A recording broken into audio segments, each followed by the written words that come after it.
男人突然看见一辆货车发生了侧翻，他壮着胆子走上前查看，看到车厢里劫匪发生内讧，全部死亡，抢来的金银珠宝散落一地。男人立刻心动了，见四下无人，直接拖走了一个大箱子，搬到了自己的后备箱上。他坐上车后，整个人都开始飘了起来，却不料一个没注意，把一个无辜的路人撞飞了。男人的美梦彻底破碎，难道钱还没还，自己就要进监狱了吗？就在几个小时前，莱尼下班回到家，遭遇了小男孩的足球碰瓷。机灵计较的他，就在当着男孩的面捅破了他的足球。莱尼回到家中后，气得去做了一锅黑暗料理。现在正在补救，莱尼只好先去洗澡等候。使得犯罪团伙切断了全城供电的电闸，导致城市陷入了一片黑暗之中。随后这个团伙快速的闯进了保险库，枪杀了守卫后，炸开保险库大门，将里面价值上百亿的金银珠宝洗劫一空。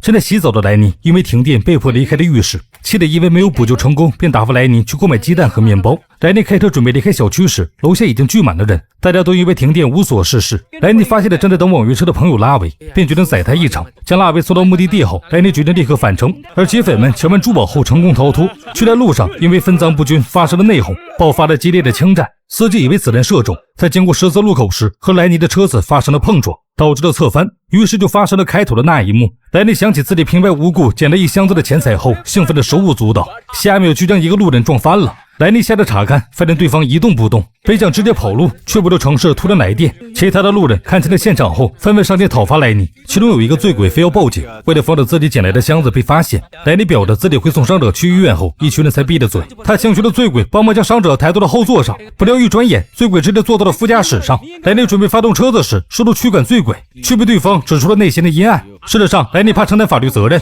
并不准备将人送到医院抢救，而是想去掩埋尸体。由于担心醉鬼对警察乱说话，莱尼只好带上了他。醉鬼直接坐地起价，要求莱尼用10万的现金和7瓶威士忌作为自己的封口费。最终莱尼直接加价到20万现金和10瓶威士忌，要求醉鬼帮忙解决尸体。醉鬼爽快地答应了，并指挥了莱尼前往目的。却不料下个路口就遇到了警察查车，因为后面有车子跟了过来，莱尼根本无法掉头离开，于是他连忙让醉鬼帮忙将后排的伤者伪装成睡觉的模样。轮到莱尼被查时，他突然发现查车的警察还是老熟人帕蒂尔。白天的时候，为了获得独家新闻，莱尼伪装成防弹衣的厂商，以吃回扣的方式忽悠了帕蒂尔留下了黑料。莱尼只能庆幸的新闻还没被发布。帕蒂尔见到合作伙伴，十分热情的打起了招呼。由于醉鬼的胡言乱语，莱尼的心情如同坐过山车一般，好的醉鬼也够讲义气，最终帮莱尼蒙混过关。两人一同来到了目的，莱尼奋力的挖坑准备埋尸时，撞见了2个心爱的小混混，他们也发现了被安置在一旁的尸体，彻底不淡定了。两人今早刚被当警察的秦叔叔跑车出来时，就碰见过莱尼，还顺走了他的相机。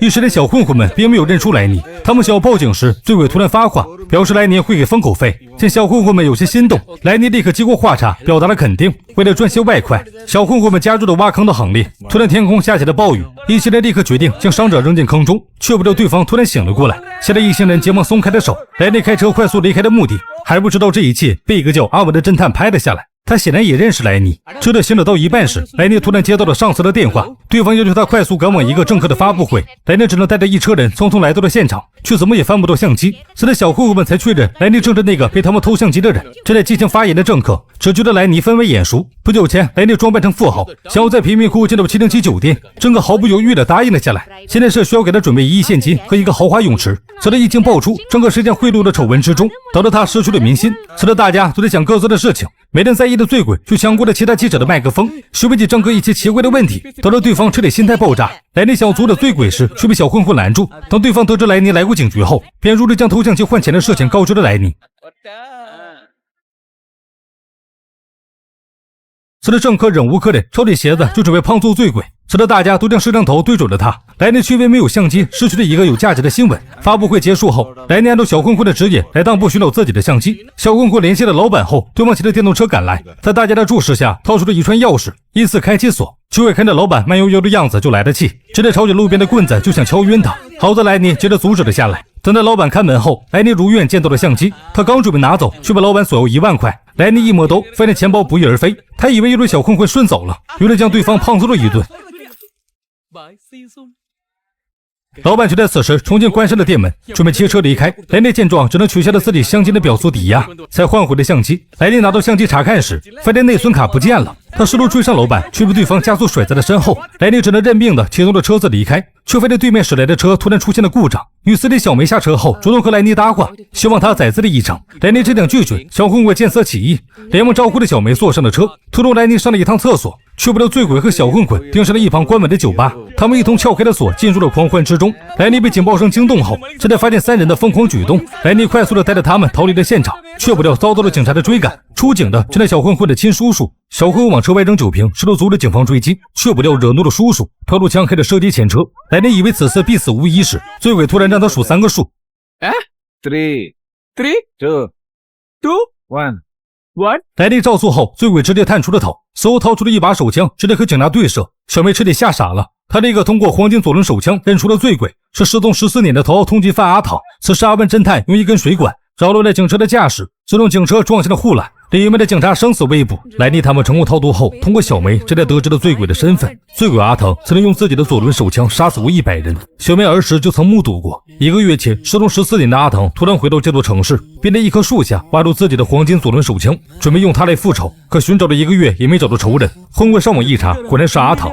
于是他们下意识的想逃，小梅再次强调了阿唐的恐怖之处，他因为见过几人的脸，便很有可能因此枪杀他们，并连带着全部的家人都会遭殃。于是几人决定趁着阿唐睡觉时将他带到黑老大安娜面前。阿唐一睁眼便看见了不远处的安娜，他从车中走了出来后，径直的走向了对方。原来安娜就是阿唐的仇人，14年前他们抢劫了一批黄金，安娜却为了利益背刺了阿唐，还牵连阿唐无辜的家人。阿唐走投无路下逃离了这座城市。死了已经是上位者的安娜毫不畏惧的承认了自己是将为了当着黑老大背刺阿唐的事情。双方剑拔弩张时，莱尼一行人只想默默离开。阿唐不想消息流出，于是下令让手下灭口。此时阿唐直接挟持了安娜，要求其他人放莱尼一行人离开。莱尼正准备开车离开时，却被阿唐要求留下车子，因为心系后备箱的财产。莱尼一咬牙捡起枪就冲进了包围圈，表示要和阿唐并肩作战。突然有人在高处射出一发子弹，点燃了一旁的烟花，瞬间场面变得混乱起来。阿唐带着莱尼躲到了一旁，并趁机开始收割。小混混们则带着小梅从小路逃脱，却被一个壮汉拦路。小混混们一左一右困住了壮汉的胳膊，小梅则捡起手枪捂着双眼，误打误撞的杀了壮汉。莱尼为了保命紧跟在阿唐身后，突然发现暗处的狙击手不知何时瞄准了自己，好在莱尼走位灵活，才苟住了性命。此时阿唐寻找到了躲在暗处的安娜，对方先发制人，一枪射中了阿唐的胸膛。莱尼以为阿唐就在倒下时，他就坚持的走向了安娜，便拽着他的脑袋拖进到了一处空地上，乱枪将他射杀。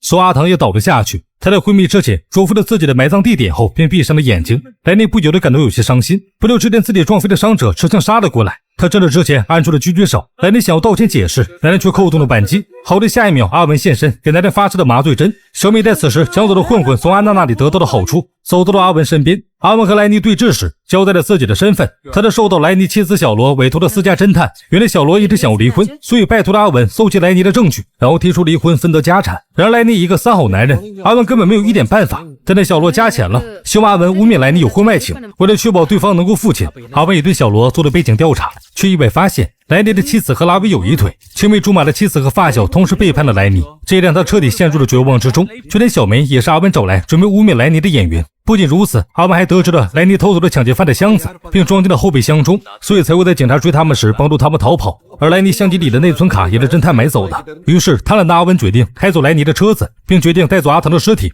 身为头号通缉犯，他的悬赏金高达100万，并且不论生死，小混混和莱尼只能目送着阿文离开。突然他们想起车子的油顶多只能跑2公里后，连忙追了上去。果然此时阿文已经将车停在了路边，并准备打开后备箱查看。三人见状连忙追了上来，控制了阿文和小梅。阿文匆忙将车中的麻醉枪拿了出来，却意外的射中了小梅。莱尼发现阿文看向了自己后连忙道歉。小混混们见状想帮忙，其中一人却被甩进了碎掉的车后窗中。由于没踩刹车，车子开始顺着斜坡渐渐下滑。另一个同伴连忙试图拉住车子，却无济于事。无助的小混混只能一起呼唤着阿唐，希望他能醒来帮忙踩下刹车。此时莱尼也为了胆怯，他和阿文大打出手，之后莱尼成功抢过的麻醉枪将对方射晕了过去。小混混因为车子撞到了树，终于得救了。莱尼在两人的陪伴着，给自己的车加满了油后，一同开到了山顶上。当三人满怀激动地打开箱子时，却只发现了一批枪械。莱尼和小混混们愤怒地拿起枪对着空旷的地方射击了一通后，发现了内心的不快。之后莱尼将车上所有的财物交给了小混混，和他们进行了道别后，莱尼按照阿唐的交代前往指定的地点，准备将他的尸体进行掩埋。起锄头下去却砸到了铁皮上。莱尼打开箱子后，惊奇地发现里面铺满了金条，原来这就是14年前被阿唐藏起来的黄金。莱尼立刻重燃了对生活的希望。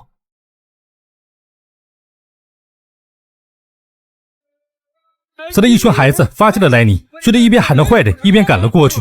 莱尼对着阿唐说了声抱歉后，便将金条拖到了自己车上，随后脚踩油门逃离了此处。等莱尼回到家时，妻子打开门后一脸惊慌失措，随后洗完澡的拉维走了出来。莱尼更加确信了阿文的调查，面对拉维的解释，他并没有拆穿两人，只是不动声色地等待警察的到来。不久前，莱尼从阿文身上找到了相机中的内存卡，于是他利用着帕蒂尔的贪污视频，威胁了对方逮捕拉维和小罗，罪名是走私军火。最终，莱尼从抢劫犯车上偷来了一箱的枪械，惩罚了不忠的妻子与背信弃义的好友。